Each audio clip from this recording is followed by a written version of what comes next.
What's up, everybody? Adventure ready. We got the 2013 Millennium Falcon 5.4 gasser ready for some nomad camping. Picked up some work out of the area, so we're going to be nomading out of this bad boy dirt bagging. So it's a nice thing about having a van. You throw a couple accessories on it you got laying around, if you got them laying around, and you just outfit it out and make it happen. So got the Smittybilt roof rack back up on top. Got a nice, this is my ARB, no, this is my Dan Chill Outdoors. No clue, that's from my brother's van originally. So I got an awning on here. Got my Aluminess ladder back on there.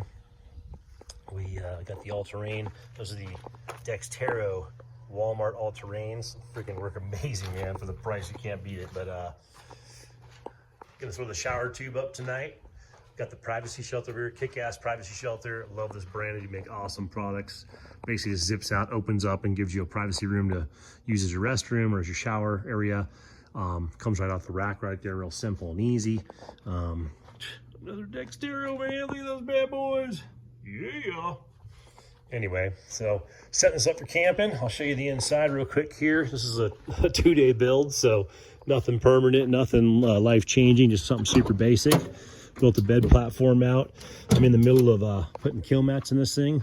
The carpet was really bad when I got this van a year and a half ago, so it just that's just how it goes. So the carpet was bad, I had to toss it. I'm actually buying one of those van tread bed rugs for this. So I saw it on, I think it was Jim Bob's video when he was building his out. But it's a bed rug they make for truck beds, and they also make for vans, where the bottom has the areas built in for the lower portions, the valleys and gussets of the van floor, and it has a nice rubberized coating and kind of a felty top, but it's really high duty and holds up like a beading as far as using like a cargo van. And it goes right from the seam up here of your original carpet line in the front, which mine's good, all the way back, and it feels extended van. So I'm going to throw that bed rug in hopefully next week when that comes in. I'll pull everything up out of here. I want this van to still be able to go back to a normal passenger van. Also be able to throw a dirt bike in here if I want to occasionally, and just go ride for the day off of a trailhead, or sleep in here with a cot, or use this to haul supplies either on the rack or inside. So I have a few vans. This is just one of my vans, but this is the gasser. It's more efficient right now, less maintenance on it. 5.4 gasser motor. The Triton V8 is phenomenal. You get great gas mileage in this thing, and it's cheap as can be to maintain. So anyway, so this platform will get rubberized coating, just kind of like this bed platform did. I took a 4x8 sheet of plywood.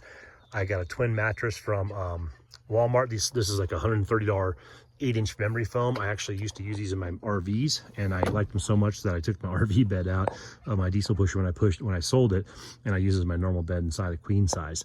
So this is a twin, so it's 74 inches long by 39 inches wide. So we ain't doing cuddling here. Well, if you're camping with someone else, you better really like them, because you will be cuddling. But this is just for me to sleep in, and I have enough room down here.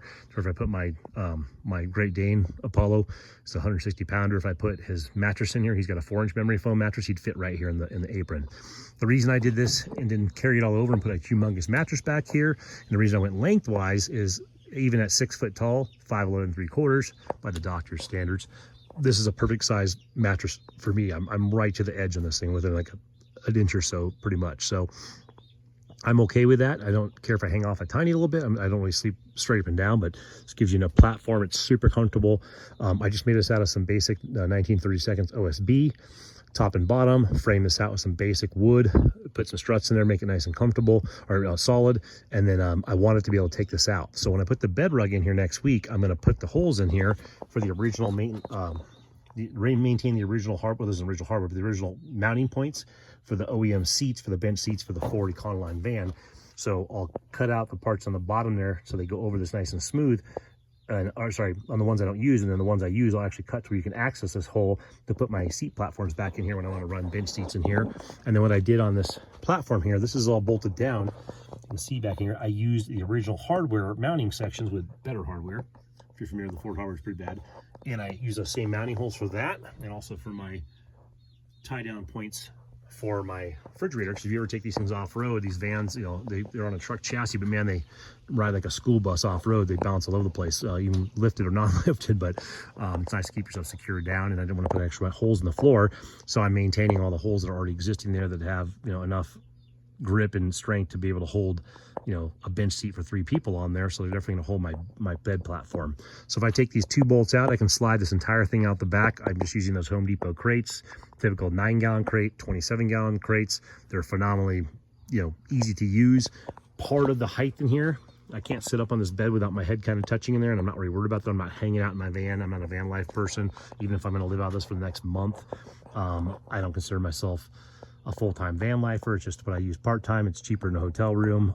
It's fun to go up and camp in the trees and explore, and I don't have too many vices. I don't go drinking after work and partying, chasing tail. I basically go and, you know, go hit the gym and take a shower, and then go hit the nature, go ride my mountain bike. So go fishing, go whatever. So it's going to suffice for me because I'm basically going to sleep in here, cook food and sleep in here basically. And I'm not even cooking food in here. I'm cooking out the back. I don't like cooking inside my living quarters. I lived in my motorhome for 3 years. I've lived in RVs here and there. I've lived in obviously homes as well, mobile homes, stick-built homes.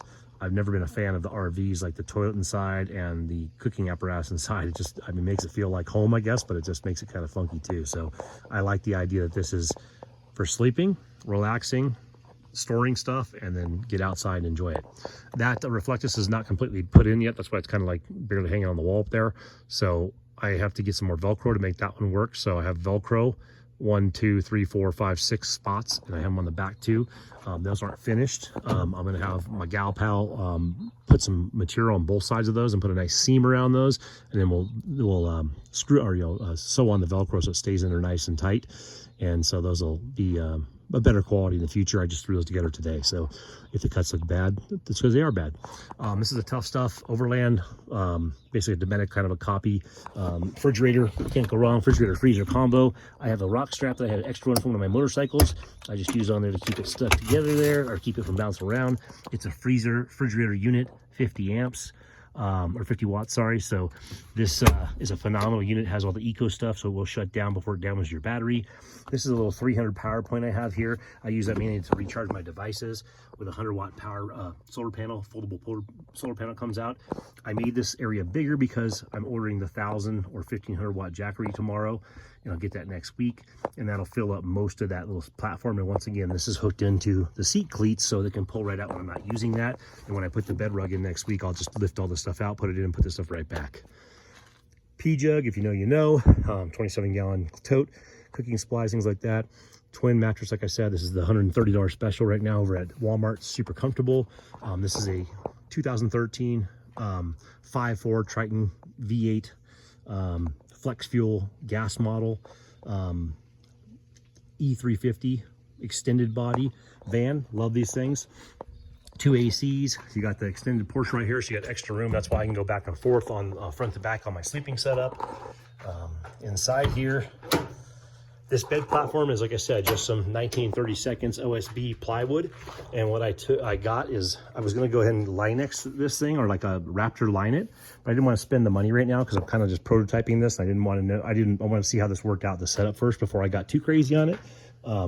So as far as the way this is set up right now, this has a coating of the cheapy rubberized coating, like truck bed liner spray on stuff from Harbor Freight. So over here, boom, look at that thing. So I just, big old mess here. I just got done making all this crap. So I used this Iron Armor truck bed coating spray on. It was $9 a can. It is rubberized. It's nothing like the Raptor liner. It's nothing like the Rust-Oleum bed liner you can get from Walmart or any other store, Home Depot, whatever. So this is $9.99. It's a 16.5 ounce can, and for a 16 ounce can of Rust-Oleum is about $12, so you're saving $3 a can. I can tell you the Rust-Oleum coverage and quality, tremendously better than that. So you are saving, and you probably get, 4 cans to 3 cans. It starts to add up, 5 cans to 4 cans, whatever it is. But I'm going to tell you that this is not the greatest product. It does give you a rubberized feel. So like when OSB would normally have splinters on here, I put enough on here. If you can see, I can rub my hand on here hard and I'm not going to catch a splinter. So that's what I was going for, just to not have a splintery, nasty kind of cover. And most likely, I also wanted to keep moisture from getting on the OSB from condensation here, and just, the weather and things like that, to where it didn't damage this wood and made it last. OSB is a great building block if you coat it or cover it. So if you leave it exposed, it will absorb that, the smells and the moisture. So anyway, I coated it with, this is 3 cans to coat 2 4x8 sheets of this. And, like I said, about 70 by 39 inch bed platform. So it's coated. I got a little $5 cheapy blanket from Harbor Freight. It happened to be the exact same size pretty much as what I needed. So I stapled that down just for a pad because I didn't want to ruin this brand new mattress. So anyway, that's my basic bed platform. Like I said, reflectics. I put the reflectics in today. It's just on Velcro, 1, 2, 3, 4. And I'll sew material on both of this black with a nice seam on the edge of this thing. I can't do that because I don't know how to sew, but like I said, my gal pal knows how to sew, so they'll help out. And those are just to, you know, I'm not worried about being stealth. I'm more just, you know, to keep the sun off my face and people, you know, peeking and see what my nipples look like in the morning if I'm hanging out in my sheets and in my blankets. So I have one more to put up in here. I ran out of Velcro, got plenty of fingerprints, but anyway, so I have 2 pieces of Velcro on there. I need about 4 more. I need about 6 pieces for that, and I have a piece already cut. So I will get that done tomorrow. These are already in place. They're not perfect. Like I said, I'm not that worried about it. I'm gonna go ahead and put a little latch on here. My buddy Lane did his little build out where he put a little, you know, tailgate on this thing. Hinges, it made it open up for a nice cooking area, and I like that idea. I did put a little fold down table. I had bought one of the rigged supply tire carriers. I bought a couple in my lifetime, and it came with this table and came up with the upgraded fiberglass table. So I've had this table laying around for like 4 years. I kept it around and keep kind of random things, and I thought, well, that makes a nice little, you know, fold out table. So that's a fold out table. I have eyelets up here. I need to find some chain in my box of miscellaneous crap. Hook it to there. Hook it right there on one of those eyelets, like right here, and basically this will open up and fold out, and that's enough room to put like a Coleman camping stove or an Ozark Trails camping stove or a jet boil, and the chains will just hang up there and be already previously set up right into these holes to where, boom, it sits at the nice level setting, and you can always like just, you know, put a little clip in the chain to make it tighter, and then it just folds up out of the way. And I just got one of these little Home Depot $100.35 special clips, same thing I use in my chicken coop, and bam, a little lever locks that closed. And then that thing's not bouncing around. If it's shaking, I'll get a little piece of foam and put it in there so it's not just rattling down the road like this, but hopefully it won't be too annoying. I got other things back here. It'll make some contact as far as it goes. I can push this water jug back too. But yeah, so water jug, I'm gonna actually gonna add 1 more of those in here. Portable toilet, if you guys don't know, now you know. So there's a little butt gasket you can get. This has cooking stuff in there right now. I don't normally carry my cooking stuff in my toilet. I carried 2 of these last time in my trip, so 1 was cooking and 1 was the toilet. I'll put that in one of the totes in a minute here. But yeah, just typical Home Depot type bucket. Butt gasket on there, some little, you know, 13-gallon bags, some wipes, and you're dialed. This is a very overpriced Viair air compressor. I just have that on there for my shower tube, which is going to go up here that I have not connected yet, but I'll put that on tonight or first thing in the morning. I have about an 8-gallon, 4-inch ABS shower tube I made with a Schrader valve on it and a quick disconnect with a shower pressure little sprayer. Garden sprayer from like Walmart. It's freaking amazing. So once I get it hooked up there, this next week I'll do some reviews on some of the stuff I use on here for people's knowledge. And like I said, you know, used to have a van channel. I just got kind of tired of all the typical van crap. Not that this is anything unique, but I'm going to just kind of mix my channel with some of my moto stuff and some of my van camping and off-road stuff. And then, you know, I have a lifted van. I have another van. I'm on a 4x4 next year. So I'll just add this into the channel. And like I said, you get some motorcycle content and you get some nomad lifestyle content. And this is just a quick build content. So anyway, this is a 2-day build on this bad boy. Quick fold down. Like I said, we'll do the same thing right here with a big fold down, be able to lay it out to be able to cook on. I'm going to probably buy an awning from either Kick-Ass or Tuff Stuff or one of those companies.